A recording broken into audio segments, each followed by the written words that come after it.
वाह भाई वाह, मैं हाथ क्या धोने लगा, तू तो पूरा प्लेटर ही उड़ा गया है। अच्छा, मैं 2 मिनट फोन पे बात क्या करने लगा, तूने तो सारा प्लेटर ही तहस नहस कर दिया है। दिमाग खराब मत कर, ये हनीफ डिश तूने खाई है।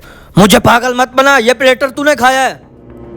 हमारी तरकीब काम कर गई। 2 घंटे पहले ये देख बाबा, पैसे हम एचएन पे जा रहे हैं हनीफ डिश खाने। बेटा मुझे भी साथ ले चलो। तुझे कैसे साथ ले चलें, पैसे हैं तेरे पास? नहीं बेटा। तेरे लिए बाबा एडवाइस है, तेरे घर दाल पकी है वो जाके खा ले। चल बैठ, गाड़ी में देर हो रही है, चल। रुक बाबा रुक, परेशान मत हो, आज मैं तुझे हनीफ डिश खिला के रहूंगा। एचएन होटल कौन सा दूर है, चल इनका पीछा करते हैं, आजा बाबा।